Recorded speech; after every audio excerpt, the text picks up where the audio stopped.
আসসালামু আলাইকুম। ওয়ালাইকুম আসসালাম রহমতুল্লাহ। আল্লাহু আকবার। আল্লাহর বান্দা নবীর রহমত, সবাই ভালো থাকে আলহামদুলিল্লাহ, ইনশাল্লাহ। আসলে কাকা এই মুরব্বী সেদিনকে আসলে আপনাদের ভিডিওতে দেখাতে পারিনি। উনি মাজারে পাগল ফকির রাস্তাঘাটে যে কোনো অসহায় মানুষ বিবাদে পড়ে তারা চেষ্টা করে ডাইল দিয়ে হোক লবণ দিয়ে হোক এক মুঠো ভাত খাওয়ানোর জন্য। আসলে সেই ভিডিওতে আপনাকে আমি দেখাতে পারিনি, ভিডিওটা আসলে যার কারণবশত একটু সমস্যা হয়েছিল। তো দাদা, আপনি এই যে আপনি উদ্যোক্তা মানুষকে খাওয়ান, এই কি আপনার কাছে কিরকম অনুভূতি লাগে? এটা খুব ভালো লাগে। ভালো লাগার উদ্দেশ্য জি যে বড় বড় এতিমখানা, জি জি বড় বড় মাদ্রাসা, জি জি ওরা সপ্তাহে একদিন গরুর গোশত আর মুরগির গোশত জি খেতে পারে।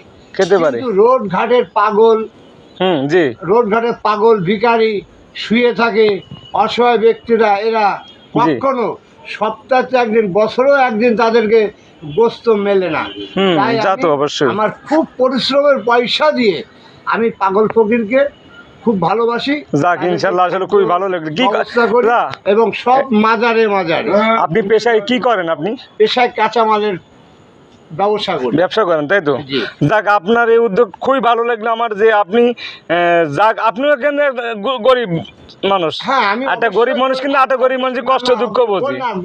গরিব ঠিক আছে, জি গরিব ঠিক আছে, কিন্তু মনটা আমার বড় ছিল। যদি আমার কিছু থাকতো জি তাহলে রোডে ঘাটে তো পাগল ফকির ছিল, ইনশাল্লাহ তাদের এখন কিছু খেদমত করি, যেখানে সেখানে ডেক কিংবা যেখানে সেখানে মানুষের খাদ্য এটা পূরণ করি। কিন্তু আমি চুয়াডাঙ্গা বাস স্ট্যান্ড কাঁচা বাজারে, চুয়াডাঙ্গা স্ট্যান্ড কাঁচা বাজারে আমি ব্যবসা করি। আমার নাম মোহাম্মদ লোকমান হাকিম, গাউসুল আজম মাছ ভান্ডারী, গরিব শাহ, যশোর।